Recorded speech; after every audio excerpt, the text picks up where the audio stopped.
Bienvenue pour cette nouvelle exploration. Aujourd'hui, on va se pencher sur un document assez fascinant. L'analyse détaillée d'un discours politique. Un discours prononcé dans un moment, de très haute tension. Oui, un contexte particulier. Imaginez un peu la scène, au Cameroun. Une élection présidentielle vient juste d'avoir lieu. L'atmosphère est électrique.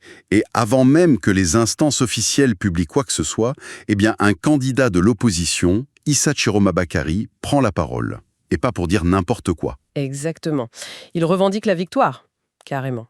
Alors, notre mission ici, décortiquer un peu ce discours. Qu'est-ce qu'il affirme, précisément?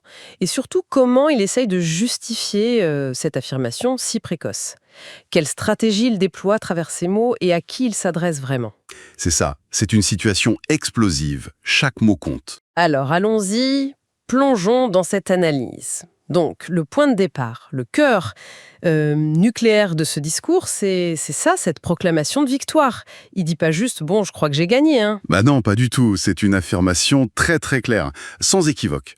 Il déclare, en s'appuyant sur ce qu'il appelle la compilation des procès-verbaux issus de bureaux de vote, Les PV, donc. voilà, les relevés officiels de chaque bureau, il dit être sorti vainqueur avec une marge écrasante, un score supérieur à 50% de suffrages exprimés. Ah oui, quand même. Affirmer ça publiquement, avant toute validation par le Conseil constitutionnel, c'est évidemment un acte politique majeur. C'est pour le moins audacieux, on peut dire ça.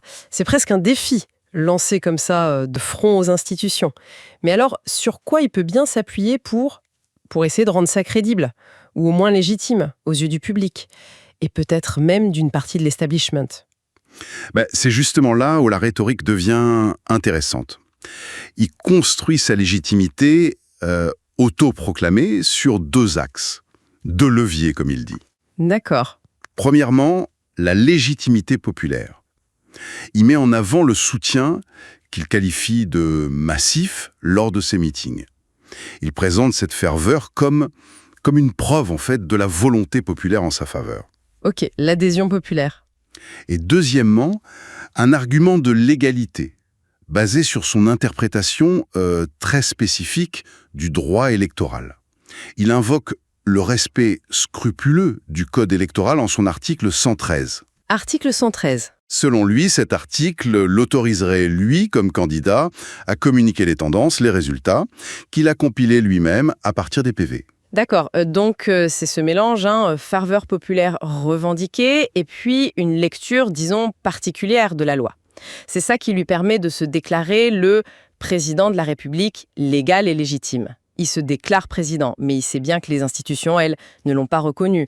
On dirait qu'il anticipe un peu leur réaction, non? Et qu'il essaye de jouer sur deux tableaux. D'un côté, une forme d'ouverture, de l'autre, une pression très forte. C'est tout à fait ça. C'est un double message, très calculé, adressé à deux entités clés. D'une part, le président sortant. Ouais. Il l'appelle à faire preuve de courage, d'humilité, à respecter le verdict des urnes, tel que lui le présente, bien sûr. Il va même jusqu'à suggérer qu'un geste démocratique, ce serait de l'appeler pour le féliciter. Ah oui, oui.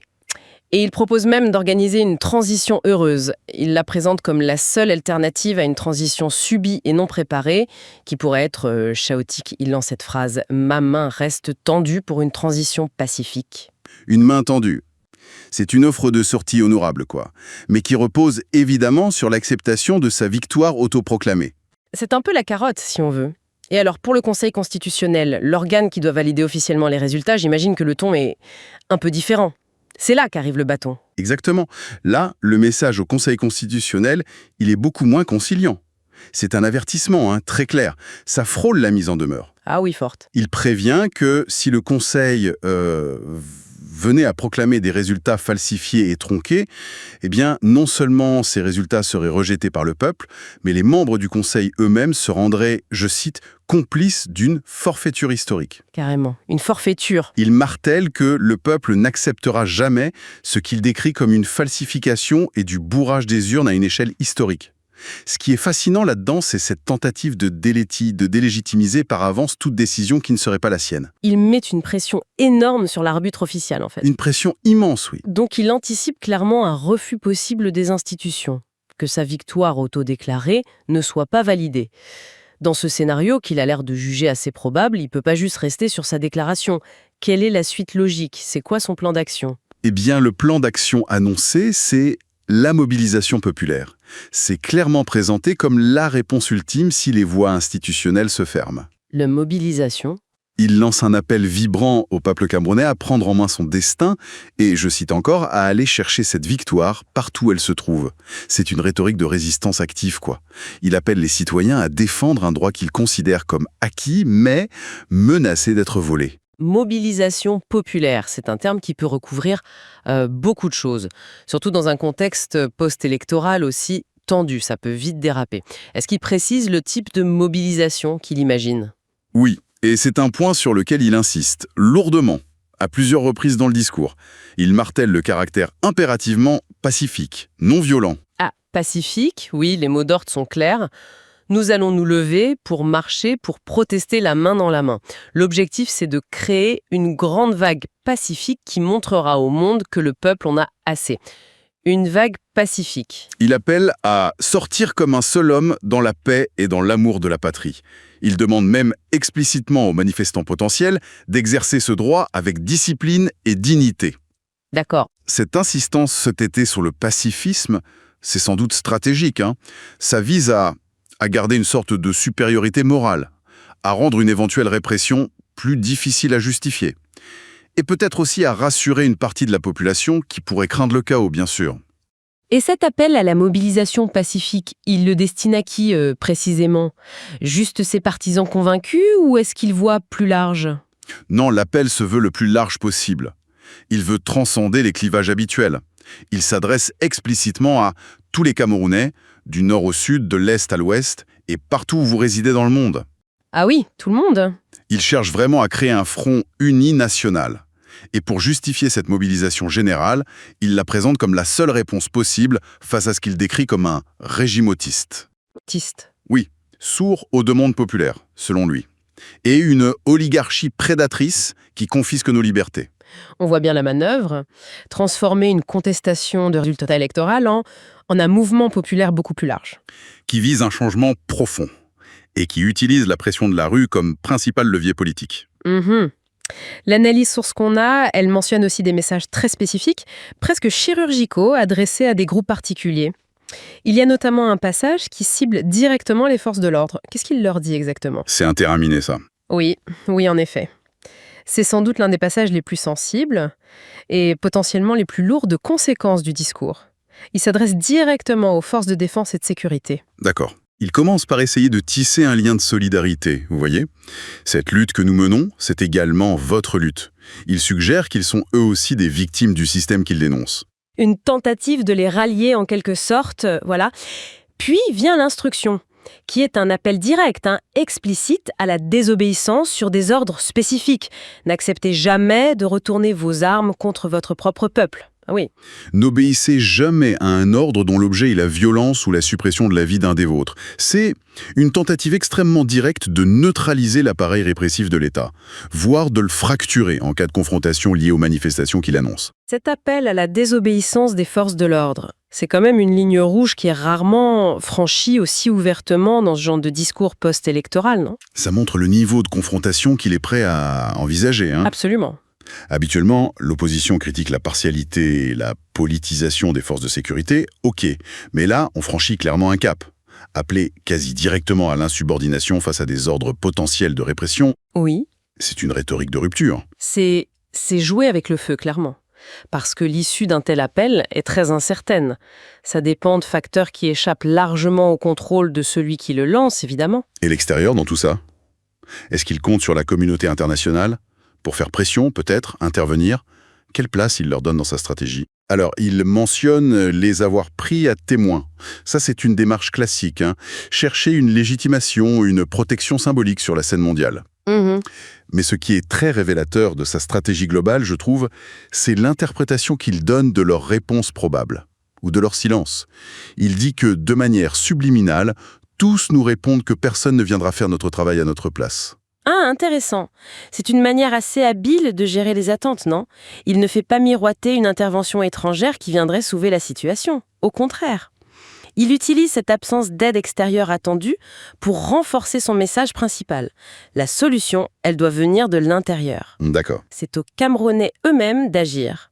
Ça renforce l'impératif de la mobilisation nationale qu'il prône, son appel à prendre en main son destin. Au-delà du président sortant et des institutions, est-ce qu'il évoque ses adversaires ou ses alliés politiques dans ce discours? Oui, il aborde brièvement la dynamique politique interne à l'opposition. Il dénonce ce qu'il perçoit comme une tentative de ce pouvoir à diviser, à fragmenter l'Union pour le changement. C'est la coalition qu'il soutient. Ok. Mais il affirme aussitôt que cette tentative est vouée à l'échec, qu'elle ne fera que renforcer la détermination de son camp. C'est un message qui vise à rassurer ses propres troupes, à maintenir la cohésion. Logique. Et en parallèle, il continue de peindre le régime en place avec, les couleurs les plus sombres. Il le traite d'oligarchie prédatrice dont les seuls instruments de pouvoir seraient la peur et la menace. Cette diabolisation constante de l'adversaire, ça sert bien sûr à galvaniser ses partisans et à justifier la radicalité de sa propre posture. D'accord. Si on essaye de prendre un peu de hauteur maintenant et de rassembler toutes les pièces de ce puzzle discursif, on a quoi? Une proclamation de victoire, unilatérale, basée sur ses propres chiffres. C'est ça. Une justification qui mélange vote populaire et interprétation juridique très personnelle. Très orienté, oui. Une pression énorme sur le Conseil constitutionnel. Un appel à la mobilisation de masse pacifique, présenté comme l'arme principale. Et puis des messages très ciblés à l'armée, à la communauté internationale. Quelle est l'essence de cette stratégie au fond? Ce qui ressort comme l'essence même de cette manœuvre, c'est un pari extrêmement audacieux, presque un coup de poker politique en fait. Un coup de poker. Il s'agit d'utiliser la perception de la légitimité populaire qu'il affirme détenir massivement, amplifiée par une communication très agressive, très précoce, comme une arme pour potentiellement fracturer l'appareil d'État avant même que la légalité institutionnelle, via les résultats officiels, ne puisse s'établir et s'imposer. Il essaye de créer un fait accompli communicationnel, en quelque sorte. Exactement. Un fait accompli communicationnel et politique, et la stratégie repose entièrement sur deux piliers qui sont très fragiles. D'une part, sa capacité réelle à mobiliser massivement, et surtout pacifiquement, la population. Ce qui n'est jamais gagné. Jamais. Et d'autre part, la réaction, imprévisible, des institutions clés, le Conseil, le gouvernement, vont-elles céder sous la pression ou tenir bon ? Et surtout la réaction des forces de sécurité face à son appel à la désobéissance. Oui, c'est crucial. C'est vraiment la légitimité revendiquée, issue des urnes telles qu'ils l'interprètent, contre la légalité des procédures officielles. Cette analyse nous plonge vraiment au cœur de la complexité, de la volatilité d'une situation post-électorale contestée. On mesure à quel point la communication devient une arme stratégique, où chaque mot est pesé pour mobiliser, pour délégitimer ou pour faire pression. Cette tension entre la légitimité qu'on tire du peuple et celle qu'on tire des institutions, c'est un dilemme classique, mais là, c'est poussé à son paroxysme. Exactement. Ce discours, il cristallise cette tension fondamentale. Et inévitablement, ça nous amène à nous interroger, au-delà du texte lui-même, en se basant uniquement sur les éléments de ce discours, une question reste en suspens, je trouve. Laquelle ? Quelle serait la viabilité concrète? Les chances de succès, mais aussi les conséquences potentiellement dramatiques d'une grande vague pacifique, aussi déterminée soit-elle, si elle se heurtait à un pouvoir politique et sécuritaire résolu à ne rien céder par la force. Oui. Et comment cet appel très direct, presque subversif aux forces de l'ordre, comment pourrait-il concrètement influencer la dynamique sur le terrain? Est-ce qu'il pourrait prévenir un bain de sang ou au contraire précipiter une fragmentation dangereuse de l'appareil sécuritaire? Des questions ouvertes, c'est sûr, lourdes d'incertitudes, qui montrent bien comment un discours peut ouvrir à des scénarios très, très différents. Une matière à réflexion, en tout cas, sur les ressorts du pouvoir et de la contestation. Merci d'avoir suivi cette exploration avec nous.